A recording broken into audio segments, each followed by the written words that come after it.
Would you like to improve at using one of the most powerful marketing tools in the commercial roofing industry? Well, you're going to learn a lot from this show.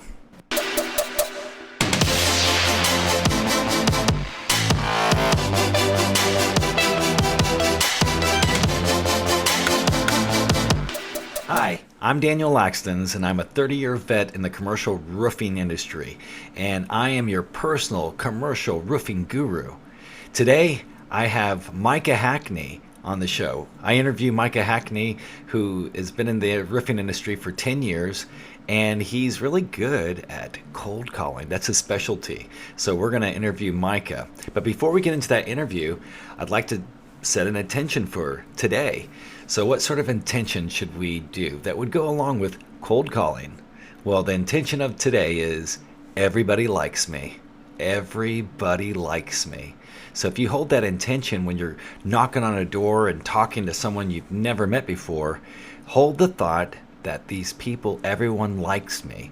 And what happens is it makes you relax and you feel like, yeah, if you start to believe that people like you, then you're going to act in that way and your results are going to skyrocket.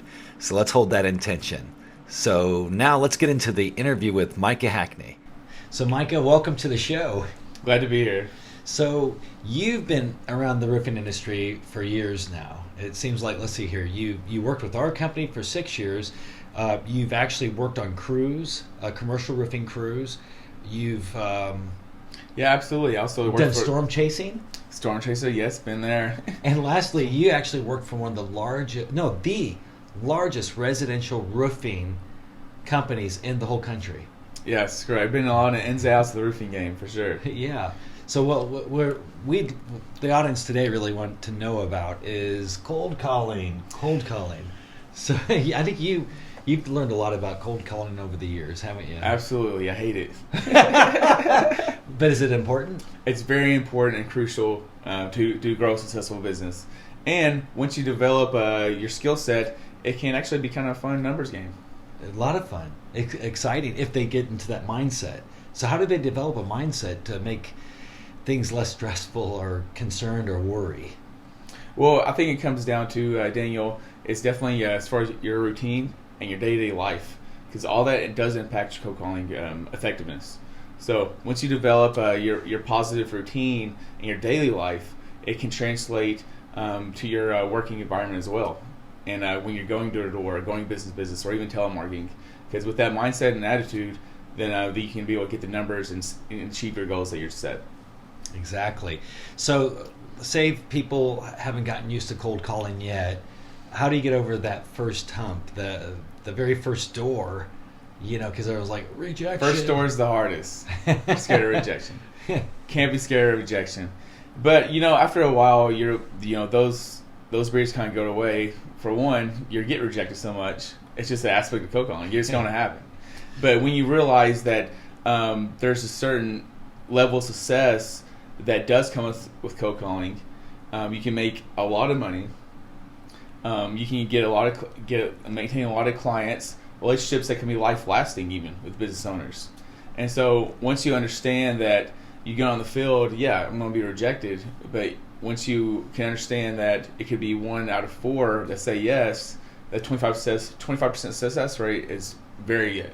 Yeah. So you said 25, so 1 out of 4. So basically that person that's going out there starting, they get their first rejection, they go out and get another rejection. After a while you start to feel, that's no big deal. What do you do with a rejection? What do you get when you get a no? Well, when you get a no, you need to understand that's a good thing. Because a lot of times they won't talk to you at all, slam the door, hang up on you. So when you get that first no, you have to understand that now your objective is to find, okay, here's the no, but let me find why. And how you do that is when you get your first no, you don't immediately ask why or have a rebuttal. It's because they're going to tell you some bullshit. Yeah. So when you get that first no, you need to overcome that objection by really just talking to them and lowering the resistance. So once you figure out how to lower the resistance of them, then the truth kind of comes out of why they're not trying to go forward with that project at that point. Well, how do you lower resistance in someone? Well, really just get to know them. So, be yourself. Use your personality. If you're in sales, you have a great personality. I know you do. So when you're there with that person, when you find out no, be like, hey, no worries, completely understand where you're coming from. So that way they can put yourself in their shoes. And then you kind of introduce yourself, get to know them, ask them about their business, whatever it is. I'm super interested in it. A lot of businesses are interesting. Be like, wow, you guys, I don't know, manufacture plastic caps for some random clothing store or something like that. Everybody has a crazy business. And you're making $1 million a year. I mean, it is making interesting. One little small item. Exactly. I mean, every time I go into business, I'm like, dude, wow. So why is this a business? Why is their building so big? How are they making this money? Because you don't ever think about that. Because every industry has their own ins and outs and their own clicks, and the only reasons why you would like it. And so it's just generally interesting to me to talk to a business owner and get to know more about their industry. And they're super grateful and thankful that someone's asking them those questions. You know? Would you say that what percentage of the people that you talked with were the actual owner of the business, or were they the I don't know. I mean, the person that makes the decisions. Who decision maker. So that's the hard. That's the hard part with the commercial business, but also the easy part, because you never go. It's very rare you walk in and just talk to the owner. That guy is out in Maui somewhere, chilling. So, but you are able. The thing is, you're able to have great conversations even with the secretary or the manager of the building. And so even if you walk in and you're like, oh, well, this guy's not a decision maker and I'm wasting my time, it'd be good to at least have good practice. And you can go through your whole pitch with them. So I think it's very important, even before you talk to the full-on manager, is to practice and deliver your whole pitch effectively, even to the person that's not in charge. And then if you do that effectively, they're going to pass it along to the person that is in charge. And you get to know them. And plus, you're getting practice and getting better at what your craft is. And that's the thing, though. So it's a numbers game. So if you're talking to that person and they're not the right decision maker, then how do you get to the decision maker? You'll be able to have once you lower the resistance, they'll be able to pass you along or call the manager in, or at least set up a meeting or appointment. No, you can ask them too, right? So you might say, so who normally makes decisions on this? Well, that goes to our maintenance department. Where's that? Oh, that's over 3 buildings down or something. Yeah. Sometimes you'll run into that. Other times, what else see? So, I mean, sometimes they'll spiel everything to you, right? If you keep asking questions once, but you're saying this first establish that relationship, that rapport, talking about let them talk is what you're saying. Absolutely. And especially, you're selling yourself.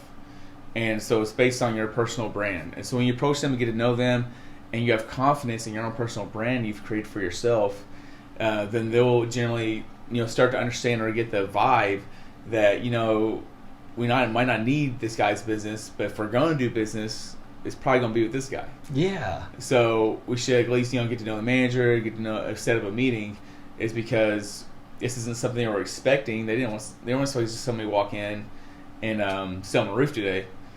But if they're going to buy a roof down the road, it should be with me. And that should be your mindset going into it. Now, what if there's a company that does know, basically, maybe you've done your research and you feel like this company really does need a roof and they're saying no. What are some of the reasons why someone would say no, and how do you get them to turn around and say, yeah, I want you to go ahead and look at this?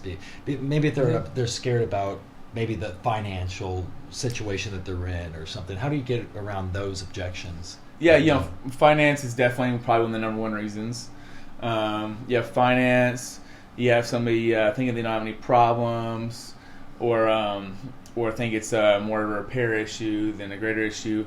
So best thing to do is definitely be professional as far as when you do your roof inspection and report. And so when you get into those meetings and they have the reasons why, you have all this documentation of what's really going on with the roof, and you can explain the situation to them in a way that they can understand and that makes sense to them.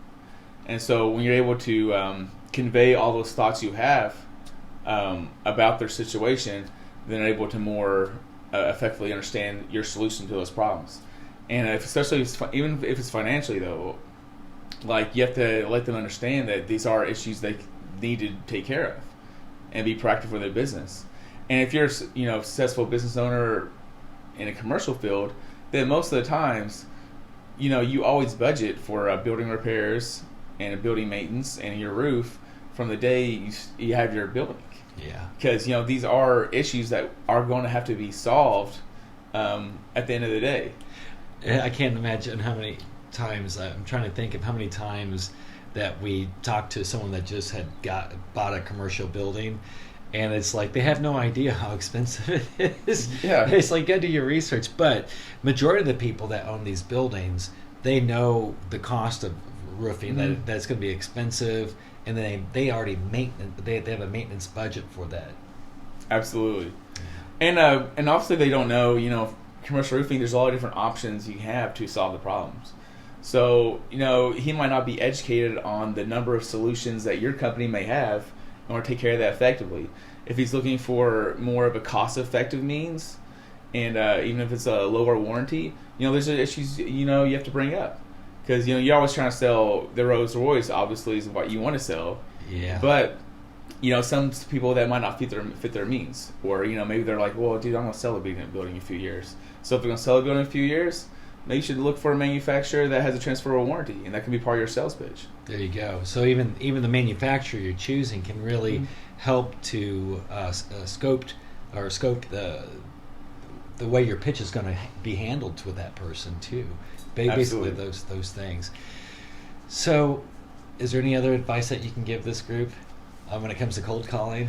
For cold calling, just be it takes a lot of perseverance. So get out there and just you have to go hard in it, and you have to believe in yourself and believe in what you're selling. So when you go out there and do that, and you perfect your pitch, and you feel comfortable, then you can't be discouraged or let down. Because listen, you can knock on doors for a whole month, and then you sell $1 million job, commercial job. So it's like, I got rejected 90% of the time this month. But well, congratulations, you just sold $1 million job. That's awesome. And you're developing relationships along the way, which you get to pick and choose. Now, did we mention also how many doors you'd have to knock on per day doing this kind of technique to get what should be their goal? What I found, obviously your goal is that you want to get on, at least be able to get on the roof to assess if there is any issues, because you just don't know. So your whole pitch should be involved into just getting on the roof. That's all you're worried about. You have to find out. You don't want to waste your time. Don't sell yourself right then and there. Just ask them to get on the roof first. Just give them a gist. Absolutely. You just want to be able to get on the roof. So I found that if you have, if you at least hit 30, maybe at least 30, go for 30 buildings a day. Are you serious? That many? Wow. And so 30, if you do 1 hour 4. Then you get there 5-6 buildings a day that you can get on the roof. And if just one of those, if one of those buildings has a problem, then you can develop a contract, and that's one sale a day. Wow! And then at the end of the week or at the end of the month, you're going to see that you've been on this many roofs, and then you can look at your conversion rate, right? So you can see how many of these roofs convert. But once you get past that first couple, it's easy. You can get the rejections because there's going to be a yes coming. So that's cool, Micah. Thanks so much for being on the show. This is so glad great. to be here. So that's it. That was a great interview with Micah Hackney. But now it's time for Did You Know? Did you know that on January 8th, Roofing Business Builder will be hosting a Mastermind program that will help 6 roofing companies to build their 2021 mission plan. Now again, this is limited to 6 companies. Of course, that includes a +1. And that will be held on January 8th. Now, if you're not one of the companies selected to be a part of this program, then there'll be a virtual option for you that you can actually go in, subscribe, and watch the seminar that happens there. So that's going to be available to you starting January 8th. So if you're interested in being one of those 6 selected companies, please go to roofingbusinessbuilder.com and register. And also remember, I don't always consult in commercial roofing, but when I do, I make millionaires. Stay wealthy, my friend.